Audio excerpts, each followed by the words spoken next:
Deportes. Desde ahora y hasta la 1 de la tarde, FIFA Camaño, Jorge Mota y un servidor, Juan Arturo Recio, listos para llevarles a ustedes todas las noticias del mundo de los deportes, lo que ha ocurrido pues de ayer para acá en el entorno de las grandes ligas. Ayer se anunciaron pues los finalistas a los premios de cierre de temporada, MVP, Cy Young, novato del año y dirigente del año. Vamos a estar compartiendo con ustedes quiénes son los finalistas a esos premios. 3 latinos, los 3 dominicanos entre los finalistas.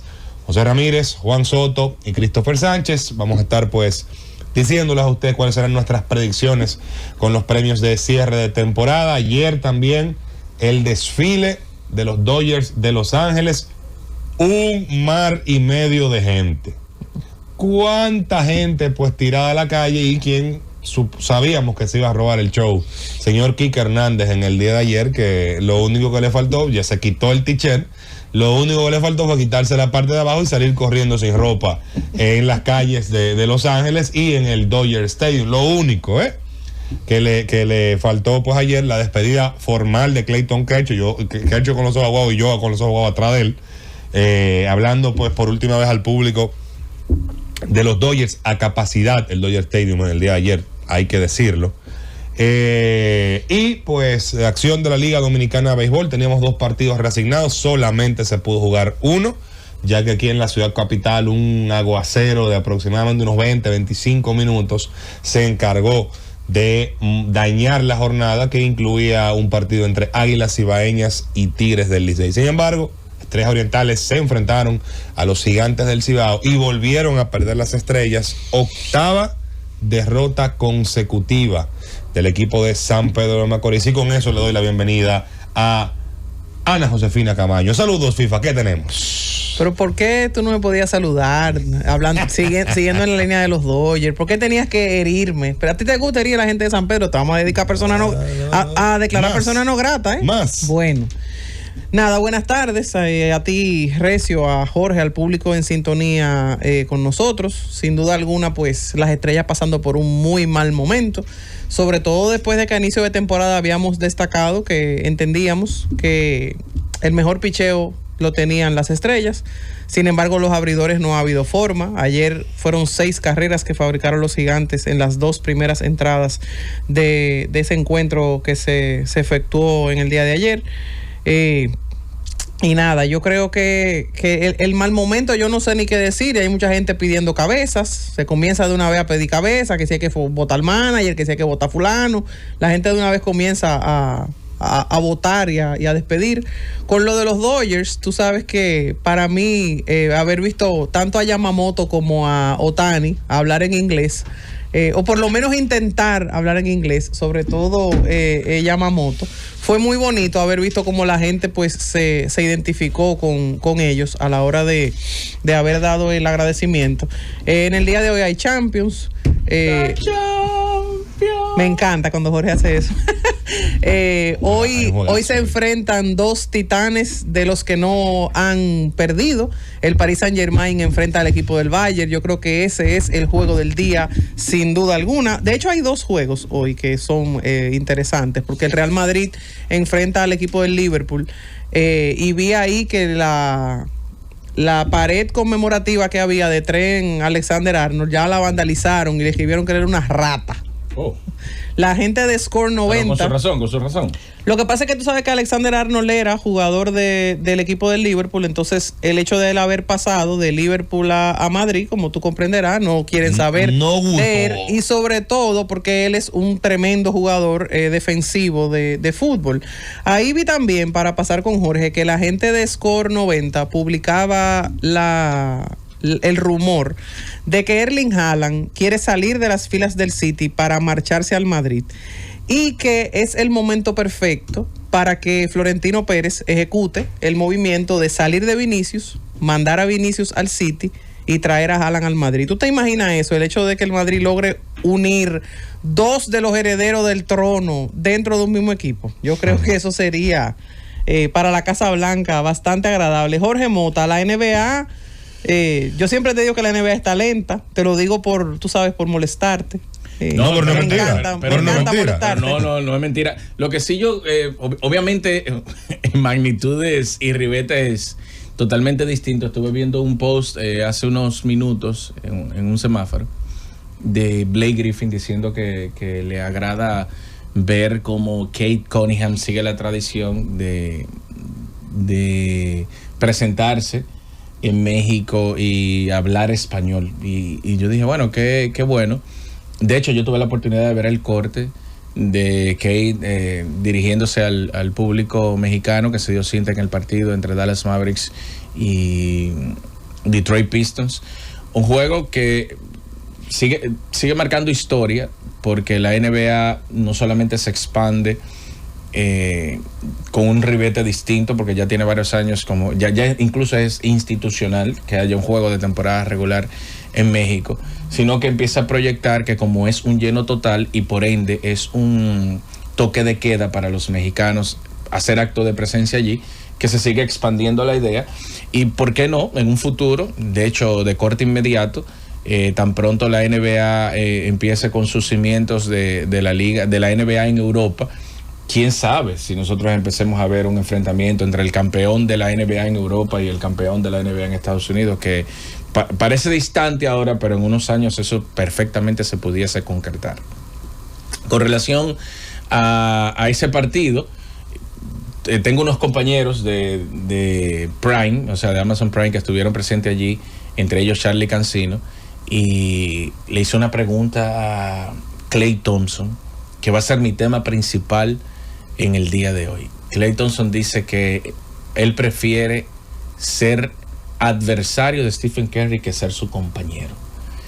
Y obviamente quizás ahora, por el sitial en el que se encuentra Klay Thompson, que es un jugador de rol que ha perdido impacto, no solo mediático, sino también de rendimiento dentro de la cancha, quizás no tenga mucho sentido, pero por el pasado reciente, la historia reciente, estos dos jóvenes juntos hicieron historia.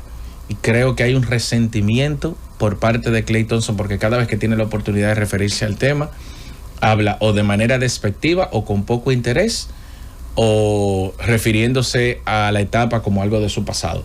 Entonces quiero desarrollar ese punto de manera muy específica y obviamente hablar de algunas cosas que estuvieron sucediendo dentro de la NBA, entre ellas algunos invictos que se quedaron en el camino y otra vez el equipo de Los Ángeles Lakers consiguiendo una victoria, chicos. ¿Viste lo de Ja Morant cuando le preguntaron si él siente la misma alegría de jugar baloncesto que él las tenía en el pasado? La respuesta que dio. No, ¿cuál fue? No. Tú sabes que Ja Morant ya está en un punto, él está sonando de nuevo, más por cosas que se dan fuera de la cancha que por su rendimiento dentro de la duela. Él tiene derecho a expresarse y de hecho tiene derecho a expresarse de esa manera, dadas las circunstancias del equipo de Memphis de cara a esta temporada. Memphis no es un mal equipo, pero cuando tú tienes un jugador franquicia, pilar, como es el caso de Ja Morant, y le quitas a Desmond Bane, tú no entras en una reestructuración, pero bajas las pretensiones colectivas. Uh-huh. Y eso puede que sea crónica de una salida, sí, crónica de una salida anunciada, porque siempre se ha pensado que Memphis, para seguir avanzando, lo que tiene que desprenderse de Ja Morant. Y hay algunas organizaciones en donde él perfectamente pudiera encajar o complementar estructuras para moldearse de cara al futuro. Por ejemplo, si no hubiese sido él, si no hubiese sido Desmond Bane el que llega a Orlando, ¿tú te imaginas Ja Morant en Orlando con Franz Wagner, con Mo Wagner, con Paolo Banchero?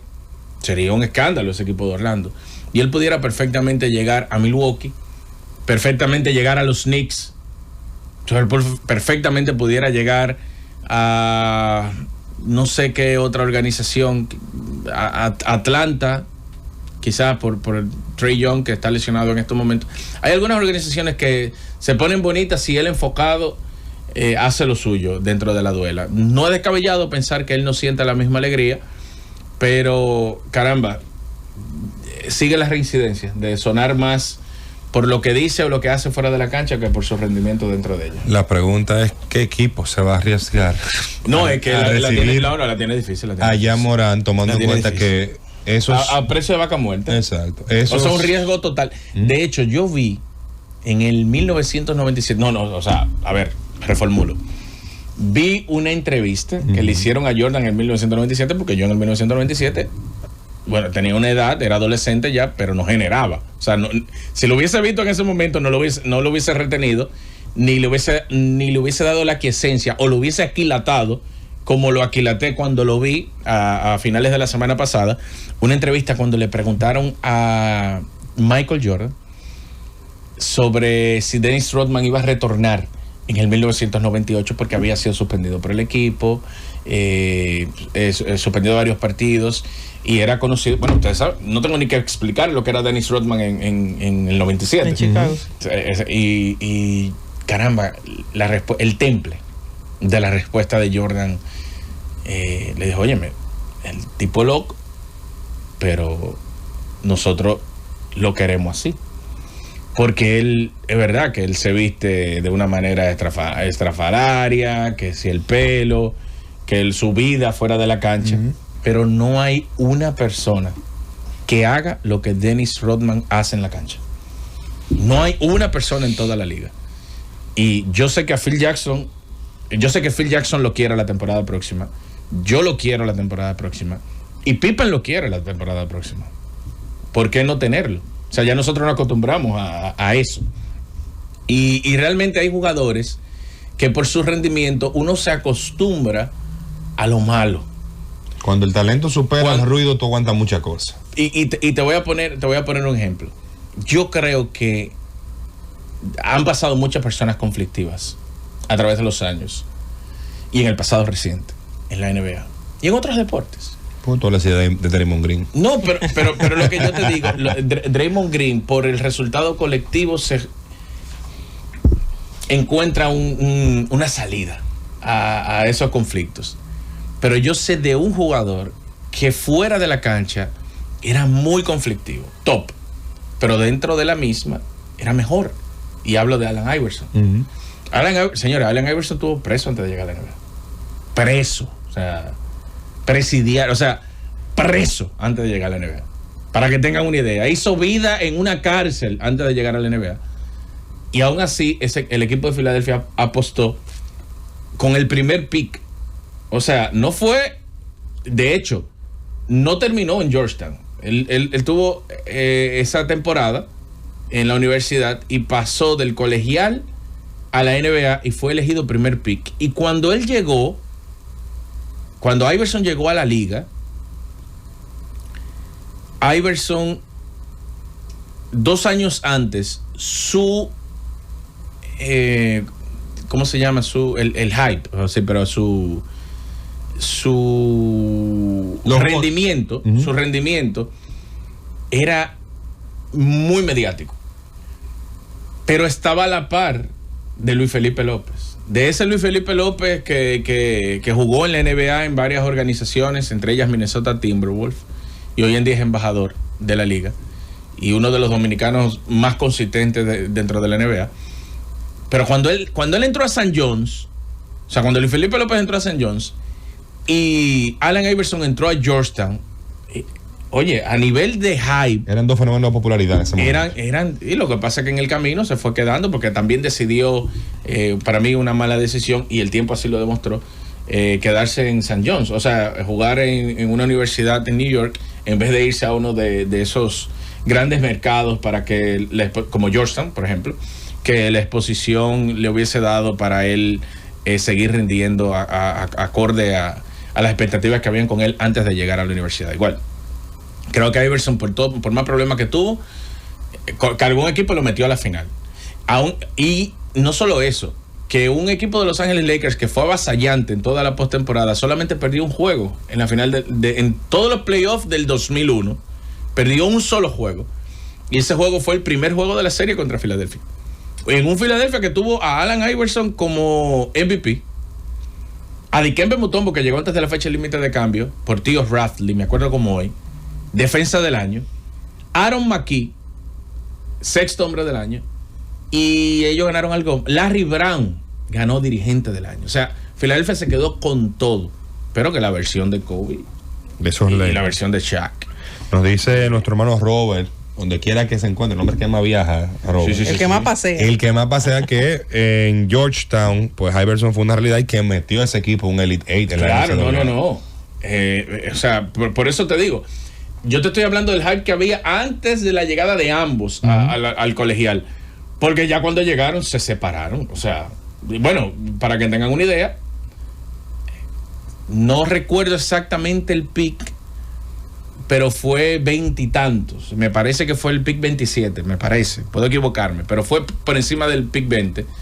El dominicano, Luis Felipe López. Y Iverson fue el primer pick de ese draft.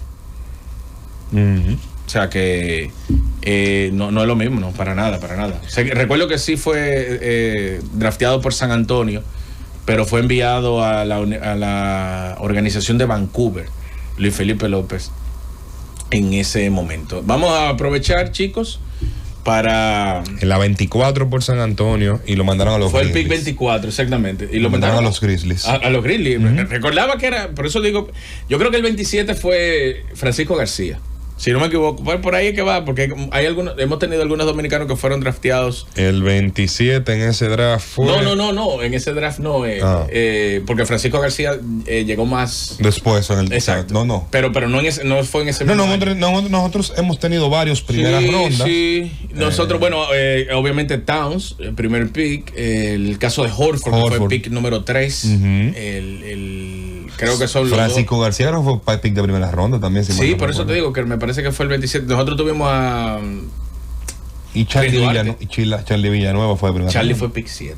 Mira qué bien, me acuerdo de ese de Charlie. Y también Chris Duarte fue pick... ¿De primera ronda? Sí, no, de lotería incluso. Él tuvo entre los primeros 14. Porque recuerda que la NBA tiene un sistema de draft donde en ese entonces clasificaban 8 equipos por conferencia. Entonces ahí, en esos equipos, si tú lo sumas, cada conferencia son 16 y se sortean. El que menos ha ganado tiene el pick 16 y el que más ganó tiene el pick 30. Entonces lo que se sortea es del 14 al 1. Al 1, exactamente. O sea, tú tienes el pick 15, perdón, es el que menos ganó que clasificó en el draft de la NBA. Son 16 equipos. El peor récord de esos 16 es el pick número 15. Y el mejor récord de esos 16 es el pick número 30. Entonces lo que se sortea con mayor y menor probabilidad son los primeros 14 picks y Chris Duarte estuvo allí. Se lo robó el equipo de Indiana Pacers y tuvo una muy buena primera temporada, pero de ahí en adelante... La segunda se lesionó y no jugó casi. Y en la segunda empezó a tener problemas y a perder protagonismo porque llegaron otros jugadores con características y ribetes similares, pero más jóvenes que él. Y mira hoy en día, Benedict Mathurin se ha convertido en una realidad y parte importante de la rotación del equipo de los Pacers, que el año pasado llegó a la final de la NBA sin necesariamente tener a Chris Duarte en sus filas. Vamos a aprovechar para hacer el corte y